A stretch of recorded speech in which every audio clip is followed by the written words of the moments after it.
तारीख मिलती रही है, लेकिन दोस्तों नमस्कार, आपका जी लैंग्वेज में फिर से बहुत बहुत स्वागत है।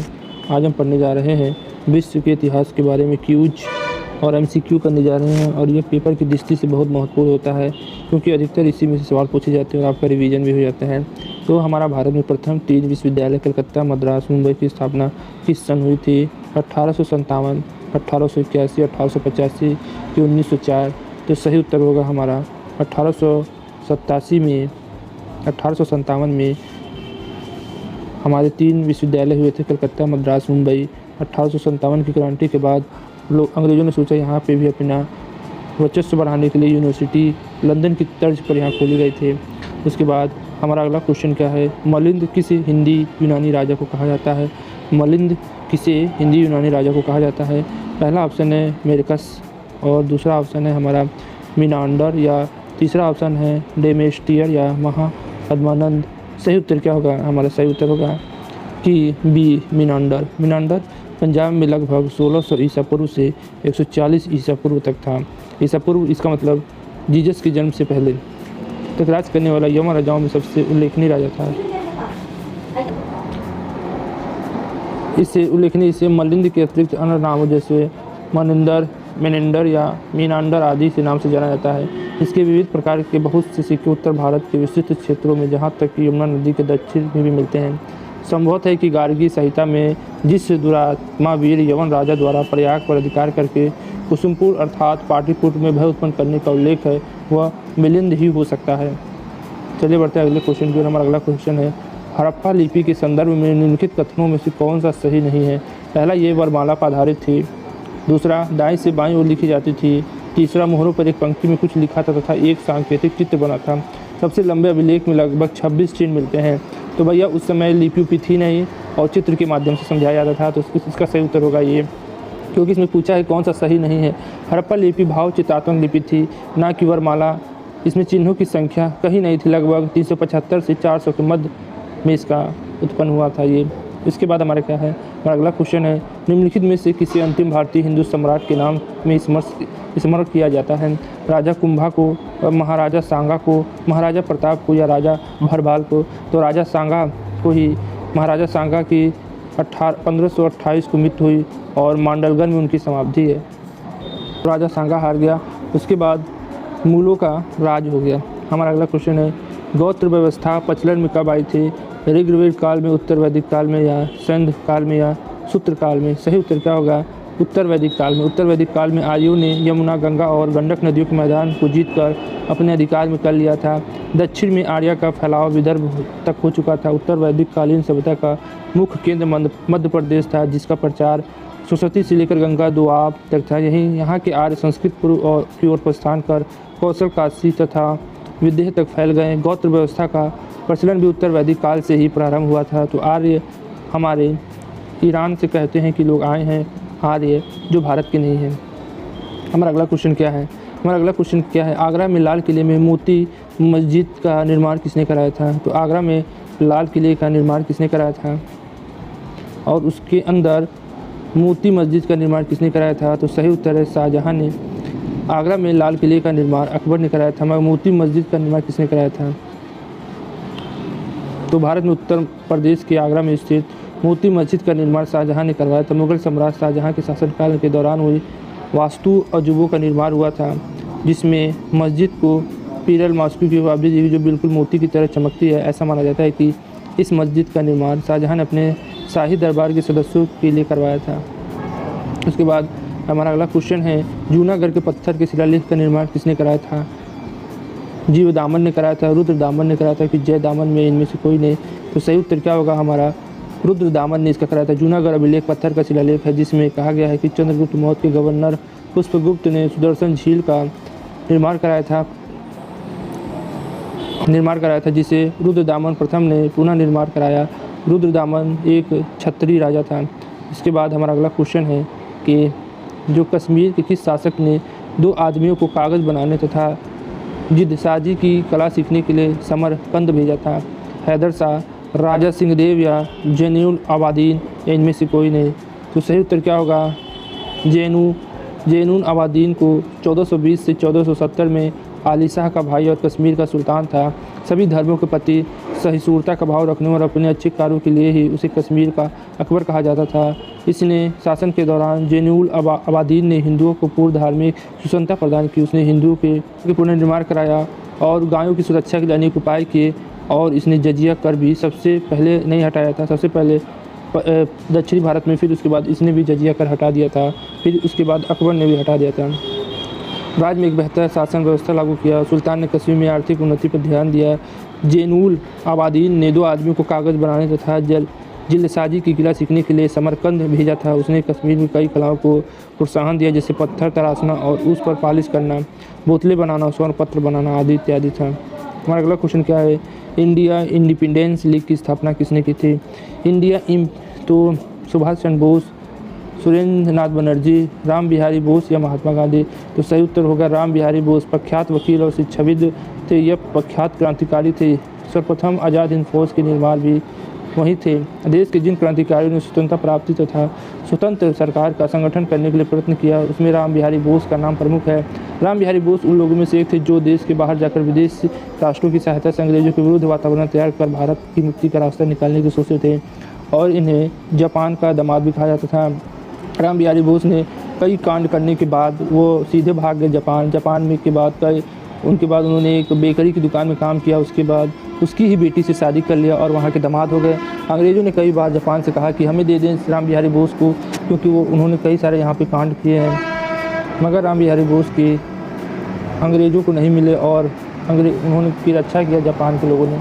और जब राम बिहारी बोस को मिलने पहुँचे थे सुभाष चंद्र बोस ने, तो उन्होंने जो बनाया था आज़ाद हिंद फौज का, इनको सुभाष चंद्र बोस को अध्यक्ष बना दिया उनका कि आप ही आप संभालिए। उसके बाद चंद्रगुप्त द्वितीय ने कब विक्रमादित्य की उपाधि धारण की? शकों का उन्मूलन करने के बाद, दूसरा गुप्त सिंहासन पर बैठने के बाद, चांदी के सिक्के जारी करने के बाद, इनमें से कोई नहीं। तो सही उत्तर क्या है? चंद्रगुप्त द्वितीय अथवा चंद्रगुप्त विक्रमादित्य 1980 से 1912 ईसा पूर्व गुप्त वंश के सबसे प्रतापी राजा थे। समुद्रगुप्त का पुत्र चंद्रगुप्त द्वितीय समस्त गुप्त राजाओं में सर्वाधिक सौर और विरोचित गुरु से संपन्न था। शकों पर विजय प्राप्त करने के उपरांत उसने विक्रमादित्य की उपाधि धारण की। इसे सकारी कहकर भी पुकारा गया है। काठियावाड़, गुजरात और उज्जैनी को अपने साम्राज्य में मिलाकर उसने अपने पिता के राज का और भी विस्तार किया था। उसके बाद किस काल में शासक ने मयूर सिंहासन का निर्माण कराया था? तो भैया सबको पता है मयूर सिंहासन जिस पे हीरा लगा था कोहिनूर का, तो शाहजहाँ ने कराया था और शाहजहाँ ने ताजमहल का निर्माण कराया था। इसके बाद बहुत से ऐसे उन्होंने कराए निर्माण कि उसके काल में स्वर्ण काल होता था, जैसे हर चीज़ का कारीगरी का। वह प्रसिद्ध सिंहासन है जिसे मुगल शासक शाहजहाँ ने बनवाया था। पहले यह आगरे के किले में था, वहाँ से दिल्ली के लाल किले में स्थानांतरित किया गया। वहाँ से इस सिंहासन का ईरान का शासक नादिर शाह लूट कर लिए गया। फिर उसके बाद नादिर शाह से पठानों का बहुत भयंकर युद्ध हुआ। नादिर शाह का अफ़गानिस्तान का राजा था। उसके बाद मराठों से युद्ध हुआ और पानीपत का तीसरी विश्व युद्ध में उसके बाद 1871 में एकदम मराठों के 40,000 सैनिक मारे गए और अफ़गानिस्तान की 1 लाख सेना थी, सबको 40 लाख लोगों को मार दिया, 40,000 लोगों को मार दिया और इससे बहुत बड़ा नुकसान हुआ। मराठे एकदम कमज़ोर हो गए।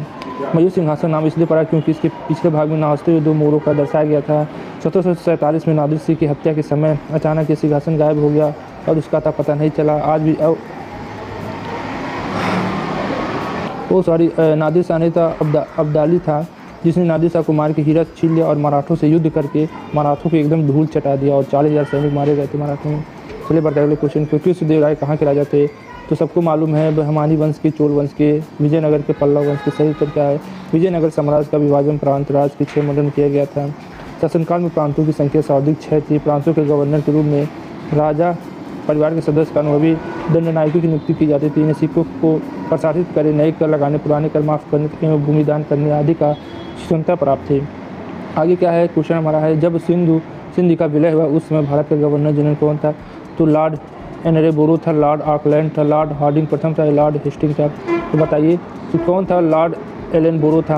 1842 में लॉर्ड एलन बोरो की भारत की गवर्नर जनरल पद पर नियुक्ति हुई थी। लॉर्ड एलन बोरो के समय में प्रथम आंग्ल अफगान युद्ध समाप्त हुआ।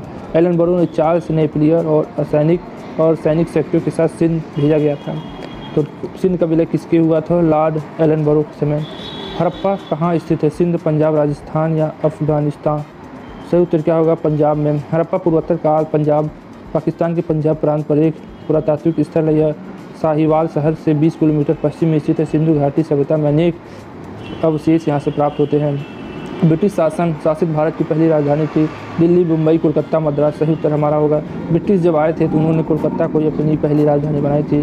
ब्रिटिश शासित और 12 दिसंबर 1911 को दिल्ली में आयोजित एक सभा में बंगाल विभाजन को रद्द कर दिया गया, जो 1905 में बंगाल विभाजन हुआ था लॉर्ड कॉर्नवालिस की वजह से, और उसके बाद उसे दिल्ली में स्थापित कर दिया गया। जॉर्ज पंचम जब आए थे उसी में, लॉर्ड हार्डिंग में ही इस समय जॉर्ज पंचम आए थे, उसी समय दिल्ली की जगह दिल्ली को बना दिया गया नई राजधानी और कोलकाता को स्थानांतरित कर दिया गया। 1912 में इसका पूरी तरीके से स्थानांतरित हो गया था। उसके बाद जाति पाति पूछे नहीं कोई, हरि को भजे सो हरि हो ये पंक्ति किसने लिखी? रामानंद, कबीर साहब, तुलसीदास। सही उत्तर है रामानंद में। हमारा अगला क्वेश्चन क्या है कि निम्नलिखित में कौन सा सूबा मुगल बादशाह जहांगीर के काल में बनाया गया था? उड़ीसा, कश्मीर, सिंध, बीजापुर। सही उत्तर क्या है? सिंध। सिंध प्रांत पाकिस्तान के 4 प्रांतों में से एक है जहाँ सिंधुओं का मूल निवास स्थान था। सिंध संस्कृत के शब्द सिंधु से बना है, जिसका अर्थ समुद्र। अरबों के समय सिंध पर अकबर के समय वहाँ दाहिर नामक ब्राह्मण नरेश का राजा था। एक आक्रमणकारियों से बहुत ही वीरता के साथ लड़ता वह मारा गया था। दाहिर की वीरांगना पुत्रियों ने बाद में अरब सेनापति मोहम्मद बिन कासिम, जो सबसे पहले आक्रमण किया था भारत पे, से अपने पिता की मृत्यु का बदला लिया और स्वयं को आत्महत्या कर ली। कालांतर में मुगल बादशाह जहांगीर ने उसे अपने साम्राज्य का एक सूबा बना लिया था। तो मोहम्मद बिन कासिम था, उसने दाहिर की मारकर, और उनकी जो पत्नी थी उन्होंने पहली बार सती हुई थी, तो यहीं से सती प्रथा शुरुआत हो जाती है। दाहिर की पत्नी मोहम्मद बिन कासिम के हाथ लगने से पहले ही आत्महत्या कर लेती है। उस समय सती प्रथा नहीं कहा जाता, उस समय जौहर कहा जाता था।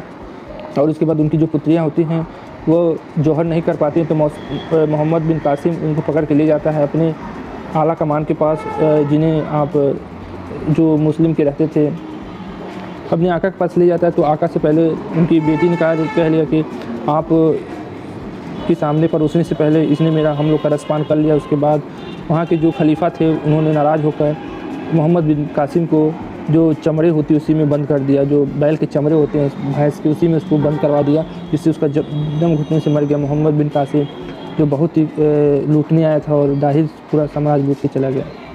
फिर हमारा अगला क्वेश्चन है the story of India archaeology किसकी पुस्तक है?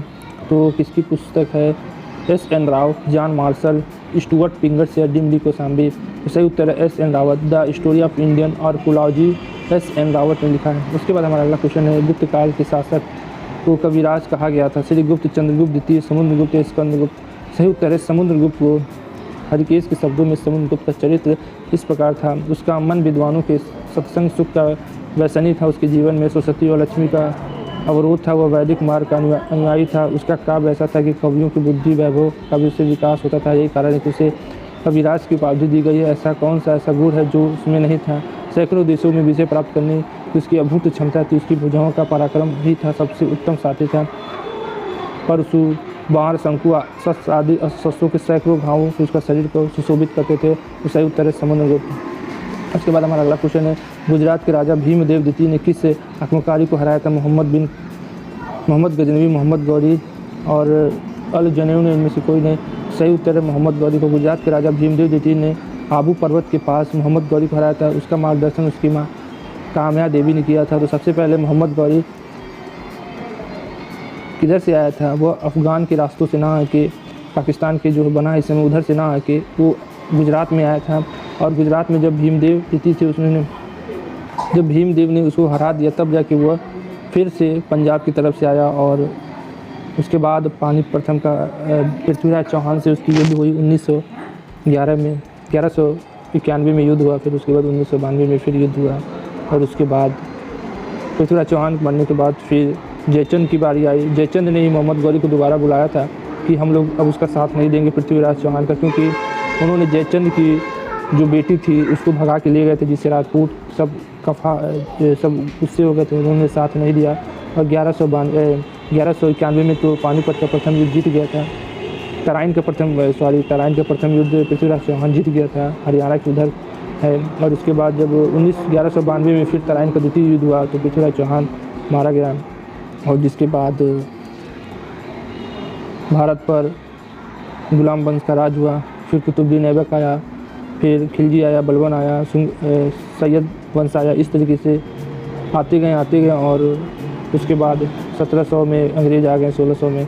उसके बाद औरंगज़ेब की मृत्यु हो गई 1706 में। उसके बाद मुग़ल काल का विनाश हो गया और अंतिम में जाकर जो वहाँ का अंतिम राजा था उसे बंदी बनाकर जफ़र को भेज दिया गया मंगूर, वहाँ पे उसकी मौत हो गई। और बहादुर शाह जफ़र जिसका नाम था, वो अंतिम पंक्ति लिखता है कि मैं इतना बदनसीब हूँ कि मुझे अपनी मिट्टी की 2 गज ज़मीन भी नहीं नसीब हुई। तो इस तरह मुग़ल साम्राज्य ख़त्म हो गया। गौरी के बाद जफ़र के बाद कहानी ख़त्म हो गई। उसके बाद अंग्रेज़ों का शासन था, उसके बाद फिर नेहरू जी प्रधानमंत्री बन गए। तो इसी के साथ हमारा आज यही ख़त्म करते हैं, फिर मिलते हैं नए वीडियो में। आज के लिए बस इतना ही। जय हिंद, जय भारत। या तारीख, अगर आप उन्हें इंसाफ नहीं दे सकते तो बंद कीजिए।